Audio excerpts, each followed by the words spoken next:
Hello, writers. Come write with me. My name is Michaela Greenwood. I create worlds for mind adventures. Welcome to my channel, Write with Michaela.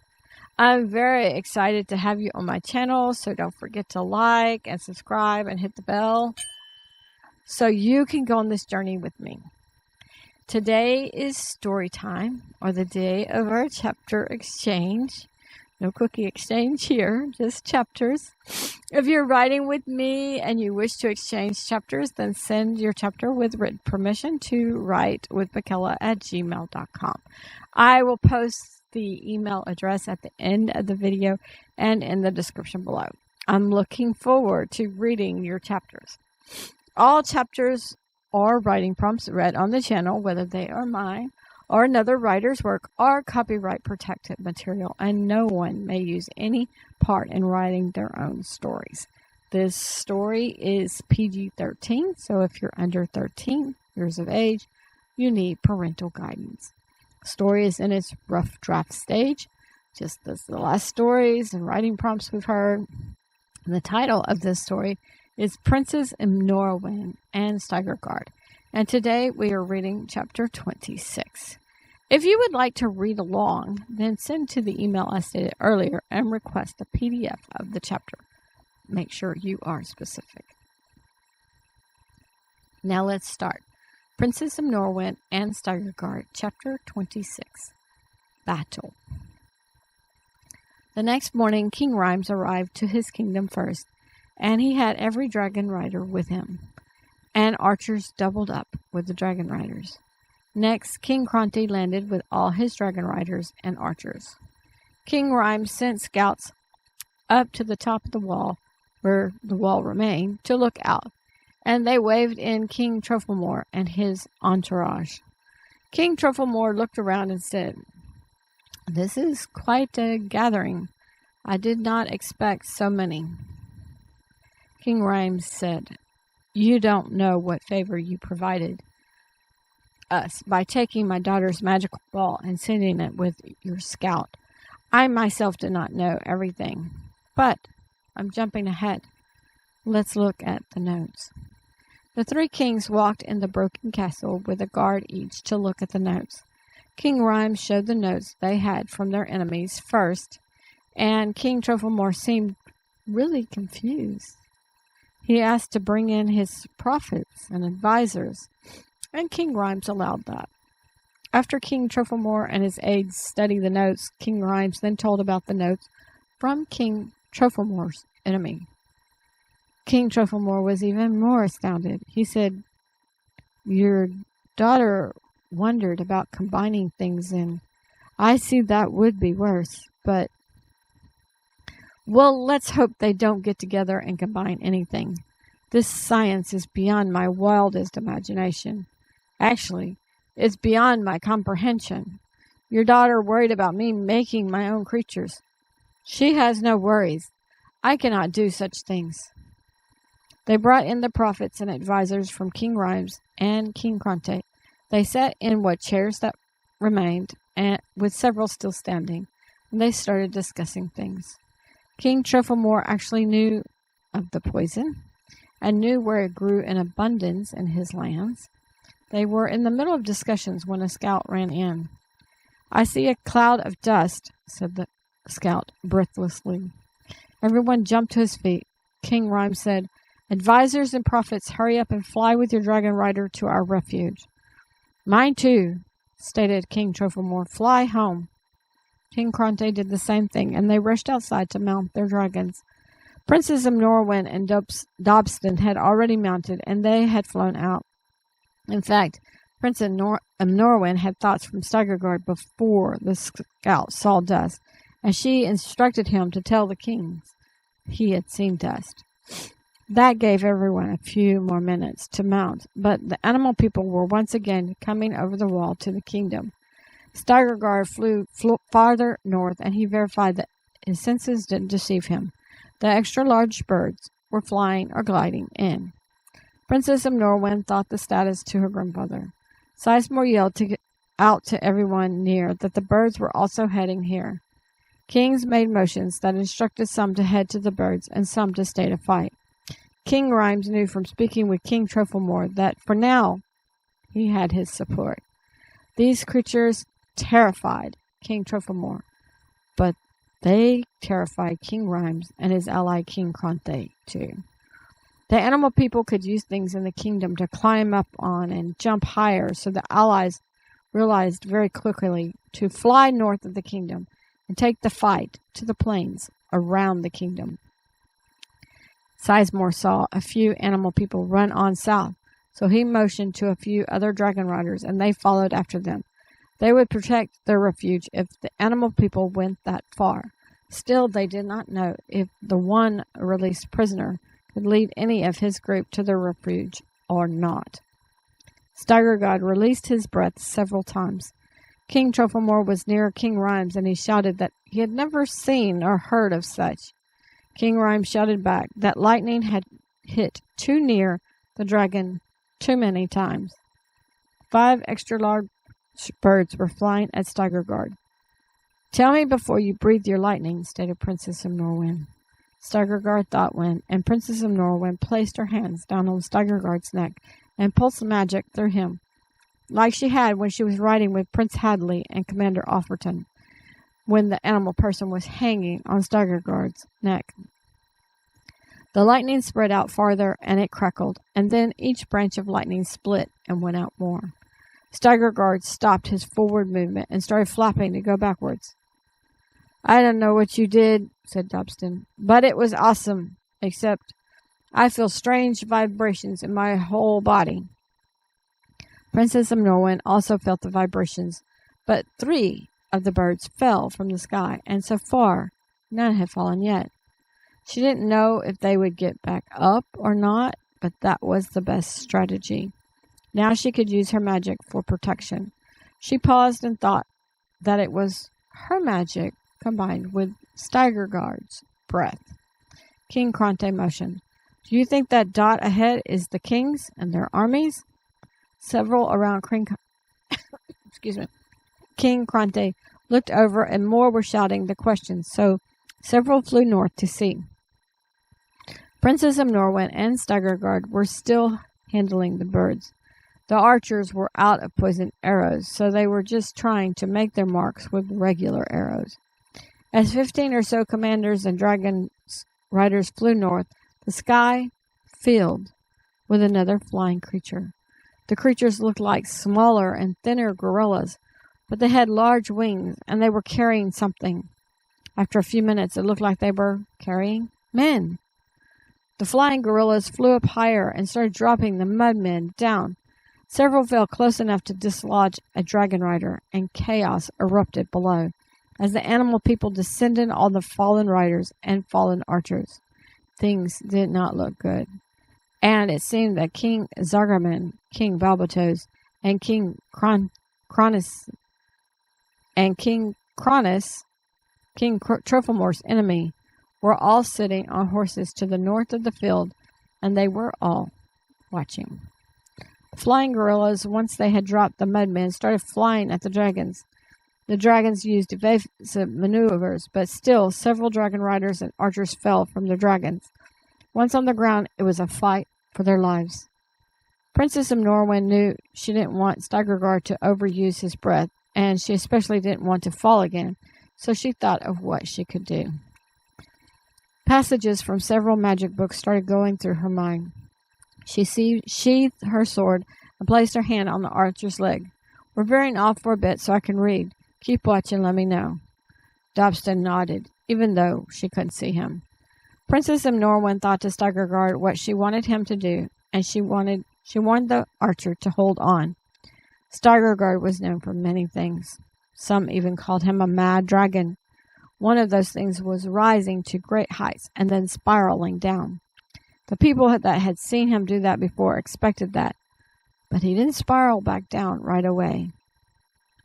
Stygerguard was higher than he felt the large birds could fly or glide, and the flying gorillas weren't as high as the birds. Princess Emnorawyn closed her eyes and quickly read through the passages. She knew during a battle wasn't the optimal time to read, but they needed to do something, especially because she had not replenished her bubbles. Prince Hadley didn't know what to expect, so he started flying under where Princess Emnorawyn had flown up. But King Cronte had heard the rumors plenty of times from when Stygerguard had other riders, so he warned not to get too close to under. King Trophimore's soldiers had successfully fought the mudmen, or the men without sparks of life in their eyes before, but none voluntarily dropped down to fight them because the animal people were very scary. Princess Emnorawyn was new to magic, and she knew the problems she had when trying to cast 2 spells at the same time. So she pulled out a few of her magic balls that contained her magic, and not the hollow balls. She did several things. First, she magically tied Dobston to herself. She turned herself, Dobston, and Stygerguard invisible, and she thought her plan to Stygerguard. Several allies noticed Stygerguard and his riders blinked out of sight, and they flew farther away from being beneath him, including Prince Hadley. Stygerguard spiraled down, and he breathed his breath. Everyone saw lightning coming from thin air. Princess Emnorawyn pressed her hands down on his neck as she had before, and the lightning spread out. Then she magically tossed a magical ball into the lightning. Time practically stood still for both sides as the lightning formed a net and landed over a group of enemies. Everyone took in a breath, and then they saw Stygerguard become visible and veer up. He had been very near the ground, and he released his breath once again and got many enemy creations that were not under the net. Princess Emnorawyn wanted to watch her net, but she had to stay on. After half a second of pause, the archers on the ground looked away from the lightning net, let loose their arrows on enemies not in the net. Stygerguard was once again rising to a great height, but he jolted and jerked. Princess Emnorawyn stayed on, but her father's heart exploded. King Rhymes prayed for his daughter and her dragon. Prince Hadley thought to himself, "I've heard Stygerguard was a mad dragon many times, but Princess Emnorawyn is possibly the best rider for him." He turned back to the battle, and in time, because a flying gorilla was coming for him. Several watched the net out of the corner of their eyes, and they saw the animal people jerking around inside. No one really noticed the 3 kings turn their horses and troops around and head north, as they were too busy fighting everything that was against them. Prince Hadley remembered the poison. He had a few magic lessons from his mother, and she had given him magic to put in magical balls. Granted, his balls were smaller than Princess Emnorawyn's balls, but larger than Kalesha's balls. But he didn't know that. He just knew what he saw. "Let me have a poisoned arrow," Prince Hadley said to the archer riding with him. "I have none left," replied the archer. "I have a pouch with a different poison, but I've not dipped my arrows in it." "Let me have that," requested Prince Hadley. The archer handed it over. Prince Hadley was able to think with his dragon what he wanted. He made sure to think that he didn't want his dragon to do any rolls. The dragon understood. Prince Hadley had the magical ball enclose the pouch of poison. The dragon thought to him the instructions he had from the first battle about having his breath jump over allies. Prince Hadley agreed that was a good plan. Several saw Prince Hadley's dragon swoop up in an arc and swoop back down. King Cronte shook his head to himself. He remembered showing off for Queen Lacardie, but this was a battle, and not time to show off. But then he saw Prince Hadley toss a magical ball into the flame that his dragon was breathing. Time once again stood still as the flame spread out. It didn't spread as far as the lightning had, but it went farther than a normal dragon, and it hit several animal people. As the flame and poison hit the animal people stopped, pulled the arrow out. But there was no arrow. They clawed at themselves. "Whatever you did, do it again," shouted King Cronte to his son. "I don't have another pouch of poison," shouted Prince Hadley. Allies on the ground were fighting the enemy's creations. Some groups had 6 shoulder to shoulder. King Rhymes shouted to Princess Emnorawyn, "Can you pick up all our allies?" "I'll try," she shouted back. "I'm not sure how many magical balls I've made." King Opperton shouted at Prince Hadley to ask what he had done. Shouting from Dragonback was difficult, so Prince Hadley tried to think things to Commander Offerton. Commander Offerton nodded his head and had his dragon swoop up. His archer also had a pouch of poison. He set things up. He didn't have a pouch of magical balls, but he asked Prince Hadley to throw in a magical ball or to think to Princess Emnorawyn to do so. Prince Hadley agreed and told him the thoughts from his dragon about the breath going around allies. Commander Offerton remembered. He did the maneuver. Prince Hadley was closer, and he threw in his second of 3 magical balls. Princess Emnorawyn instructed her magic to multiply the effect. King Rhymes knew something was going on. He glanced down to find the net was gone, but the animal people that had been beneath it seemed fairly incapacitated. Then he looked to the north of the field, and he didn't see the group of kings. He started signaling his commanders. Commander Trofimar realized that these people had quite a bit of magic, and he wanted his daughter to learn. This was what they needed to defend themselves. He was glad he had decided to discuss things, not just attack those flying along his border. He knew his father and grandfather would not have agreed, but they hadn't been up against thousands of mudmen either. King Trofimor then saw an amazing thing. He saw golden bubbles rise up out of the princess. You know that it wasn't the same amount that she had leave her on the previous battles. This baffled him so much so that he almost didn't see 3 gorillas coming for him. I should say 3 flying gorillas coming for him. Thankfully, his commanders flew in and helped him defend himself. When they finished off the last gorilla, he looked around and didn't see the golden bubbles. He looked down, and he didn't see anyone standing on the field below.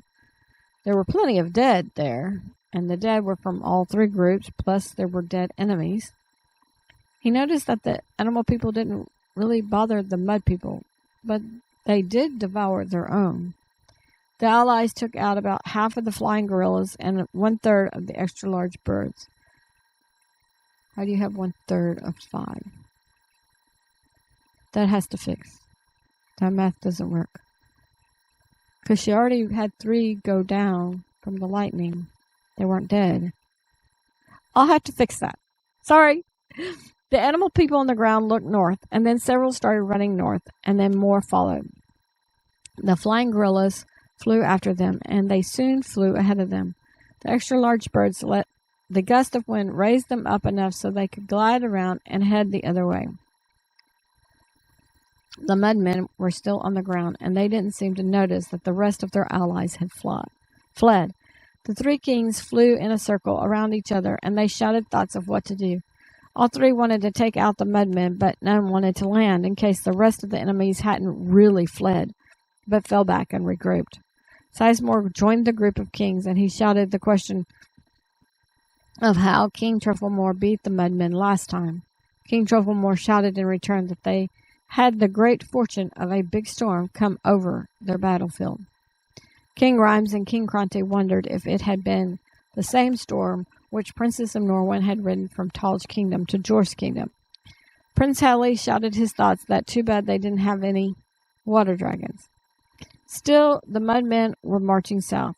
King Trofimor shouted the question of what happened to many of the men down on the field because to him it seemed like some disappeared. King Rhymes motioned to his daughter and shouted his response of the bubbles. King Trofimor nodded his head once. They looked up and around. There were no clouds in the sky. Sizemore thought to Princess Emnorawyn if she remembered any weaknesses for the mudmen. Princess Emnorawyn thought in return that the only thing mentioned was the rain or extreme heat. Sizemore asked what extreme heat did. Princess Emnorawyn thought it seemed that it did the same thing to them that the potter's kiln did to his pottery. Sizemore told the group that the fire dragon's breath might work, and at that moment they didn't have to worry about the animal people jumping at them. The kings made their motions. Several dragon riders flew to the north of the battle to look out for the return of their enemies, while several flew in to have their dragons breathe their fire breath as close to the mudmen as possible. After they finished, the field looked like there were still hundreds of men on the field, but they looked like clay statues. The kings discussed what to do. They weren't sure if the clay Men could melt back into mudmen with water or rain, but there were unspoken rules to combat. One didn't strike a man with his back to you, although the animal people didn't adhere to that rule. Still, just like Princess Emnorawyn didn't want to kill the prisoner in her magical ball or magical prison, it didn't feel right to try to smash the clay men to bits of pottery. Stygerguard thought to Princess Emnorawyn, I thought the thoughts were that they didn't have the spark of life in their eyes. Princess Emnorawyn confirmed and thought that the mudmen didn't have the spark of life in their eyes. The next thing she knew, Stygerguard arced up. Many dragons didn't wait on instructions from their riders. They spread out. "What are you doing?" asked Princess Emnorawyn. Stygerguard didn't answer. He spiraled down. Princess Emnorawyn once again magically tied Dobson to herself. Stygerguard leveled off very near the ground, and he flew into several clay statues. Clay bits burst apart and sprayed in all directions. Stygerguard swerved up and arced to come back down from the other direction. King Trufflemore shouted, "That dragon is a bit mad. I've never seen a dragon fly like that, especially not with a rider." Sizemore shouted, "I don't think he agreed with us leaving the statues on the field." Prince Hadley shouted, "I was thinking they didn't have the spark of life in their eyes, so they weren't really alive. They were just, I don't know, they were just somehow energized." They left it at that. After Stygerguard did 5 passes, several of King Trufflemore's soldiers landed, and they finished off the rest of the statues. Then the 3 groups of allies flew back to Tal's kingdom. Okay, writers, that is the end of chapter 26. Leave a comment on the extra large birds. Do you have a picture of what they might look like in your mind? Leave a comment on the flying gorillas. Did you ever watch The Wizard of Oz with the winged monkeys? Leave a comment on Stygerguard not accepting the decision to leave the Mudmen and how he took it upon himself to smash them. Join me Tuesday for some jargon. Join me Friday for chapter 27 of Princess Emnorawyn and Stygerguard. Visit my website, bymckella.com, and read some character bios. You read some, leave comments on which ones you have read. All your comments will help us start conversations and build our community. Keep all comments respectful, and remember, someone else's perspective can help you with your writing. Don't forget to hit the like and subscribe and the bell. That wasn't very loud. So other people have a higher chance of finding this video and this channel, since your likes will push the video out to a greater audience. Thank you for joining me today. I really appreciate your participation. If you know someone who would like this video, please share it with them. This is McKella with Write with McKella. Bye for now.